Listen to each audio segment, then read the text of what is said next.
Laporan rasio utang pemerintah Malaysia disebut mendekati 70% terhadap PDB. Angka ini memicu kekhawatiran publik karena dinilai melewati batas aman psikologis pasar. Lonjakan kewajiban fiskal dalam beberapa tahun terakhir menjadi sorotan tajam, terlebih di tengah tekanan biaya hidup dan perlambatan ekonomi global. Malaysia pecah rekod lagi. Ekspor negara kini mencecah 184 bilion ringgit.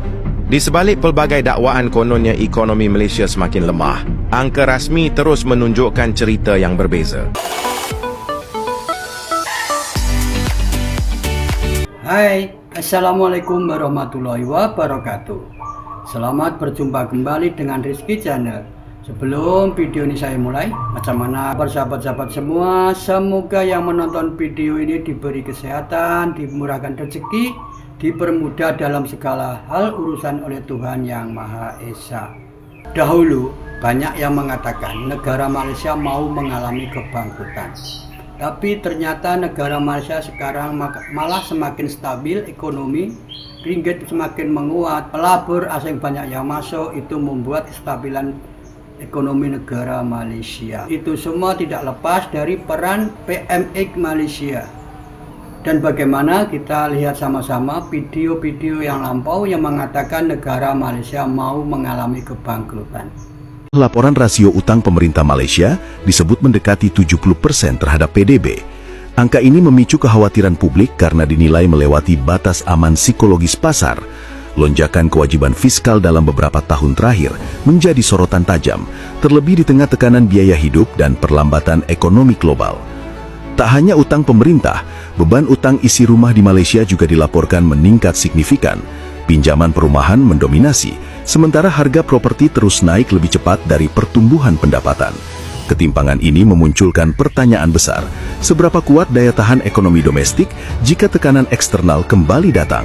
Rakan saya, Syaf Shukri, ada perincian data berkenaan dengan hutang isi rumah Malaysia yang dikatakan antara yang tertinggi di rantau ini. Syaf, benarkah fakta itu? Benar Zul, dan sekarang dapat anda saksikan ini merupakan data yang dikongsikan oleh Bank Negara Malaysia dan juga Jabatan Perangkaan Malaysia. Seperti dapat anda saksikan di sini, dua negara berada pada kedudukan lebih daripada 80%, menyaksikan Thailand berada di hadapan dengan 89.3% dan Malaysia 89.0%, Singapura berada di kedudukan ketiga dengan 69.7% dan dua negara melibatkan Indonesia dan Filipina masing-masing dengan 17.2% dan Filipina dengan 9.9%. Perlu anda fahami, Indonesia dan Filipina mencatat peratusan yang rendah kerana jumlah KDNK bagi Indonesia dan Filipina meliputi hutang isi rumah hanya melibatkan daripada sistem perbankan sahaja. Manakala tiga negara ini seperti Thailand, Malaysia dan Singapura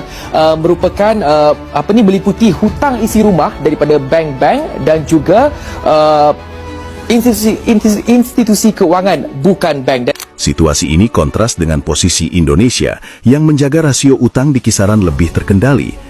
Meski nominal utang Indonesia besar, skalanya sebanding dengan ukuran ekonomi dan populasi. Stabilitas fiskal yang relatif terjaga memberi ruang gerak lebih fleksibel dalam menghadapi gejolak global. Di saat Malaysia dibayangi isu defisit berkepanjangan, Indonesia justru menonjolkan langkah penguatan fundamental, termasuk penindakan korupsi dan optimalisasi penerimaan negara. Dari dahulu pun saya pun tak percaya isu ini atau isu yang beredar selama ini. Karena apa? Saya pun pernah bekerja di Malaysia dan ekonomi negara Malaysia itu relatif stabil. Malaysia pecah rekod lagi. Ekspor negara kini mencecah 184 bilion ringgit. Di sebalik pelbagai dakwaan kononnya ekonomi Malaysia semakin lemah, angka rasmi terus menunjukkan cerita yang berbeza. Pada Mei 2026, Malaysia mencatat rekod ekspor tertinggi dalam sejarah iaitu 184 bilion ringgit. Bukan itu sahaja, jumlah perdagangan negara turut meningkat hampir 30%. Manakala lebihan dagangan mencecah 40.38 bilion ringgit, rekod bulanan tertinggi pernah dicatatkan Malaysia. Apa yang mendorong lonjakan ini? Permintaan global terhadap produk elektrik dan elektronik, khususnya teknologi berkaitan kecerdasan buatan atau AI yang menjadi kekuatan utama Malaysia. Malah, ekspor produk ENE melonjak lebih 70%, membuktikan Malaysia semakin mendapat tempat dalam rantaian bekalan teknologi dunia. Ini bukan berlaku secara kebetulan. Ia lahir daripada keyakinan pelabur, kestabilan dasar dan usaha kerajaan menarik pelaburan berteknologi tinggi ke negara ini. Di bawah pentadbiran Datuk Seri Anwar Ibrahim, satu demi satu petunjuk ekonomi menunjukkan perkembangan positif. Masih banyak cabaran yang perlu dihadapi. Namun apabila Malaysia terus memecahkan rekod perdagangan dan ekspor, sukar untuk menafikan bahawa ekonomi negara sedang bergerak ke arah yang lebih kukuh. Kerana akhirnya data tidak berpolitik. Data bercakap sendiri. Lain dengan Indonesia atau negara dinamakan Konoha, rakyat semakin tertekan, kebutuhan pokok hari-hari semakin mahal, pajak semakin naik, bakar pun ikut naik. Itu semua membuat beban rakyat semakin tertekan. Pasaran kewangan Indonesia terus tertekan pada Isnin apabila bon kerajaan, saham dan mata wang negara itu mencatatkan kejatuhan ketara mencerminkan kebimbangan pelabur terhadap pengurusan ekonomi kerajaan serta ketidaktentuan dasar. Hasil bon kerajaan 10 tahun melonjak ke paras tertinggi dalam tempoh lebih setahun, manakala rupiah susut ke paras terendah dalam sejarah. Pelabur kini menuntut langkah yang lebih konkret daripada kerajaan untuk menstabilkan pasaran susulan kebimbangan terhadap peraturan baharu ekspor komoditi dan penelitian semula terhadap profil kredit berdaulat Indonesia. Rakan Kongsi SGMC Capital Private Limited, Mohit Mirpuri berkata, tempoh 2 minggu akan datang amat kritikal bagi menunjukkan disiplin fiskal, konsistensi dasar dan komitmen terhadap kestabilan makroekonomi. Sentimen pasaran dijangka kekal lemah menjelang keputusan kadar faedah Bank Indonesia dan semakan tahap kebolehdagangan pelaburan negara itu oleh MSCI Incorporated bulan ini. Spekulasi mengenai kemungkinan rombakan penggobal dasar ekonomi turut menambah tekanan walaupun kerajaan dan Bank Pusat telah mengumumkan langkah bagi menyokong pasaran bon dan menarik aliran masuk modal. Indeks penanda aras saham Indonesia merosot hampir 39% sejak mencapai paras tertinggi rekod 5 bulan lalu, menjadikannya antara prestasi terburuk dalam kalangan pasaran global tahun ini. Rupiah pula susut kira-kira 8% dan melepasi paras psikologi RM18,000 bagi setiap dolar Amerika Syarikat minggu lalu. Governor Bank Indonesia Peri Warjio dan Menteri Kewangan Purbaya Yudisa Dewa menegaskan komitmen untuk memastikan kecairan pasaran mencukupi dan meningkatkan daya tarikan bon kerajaan.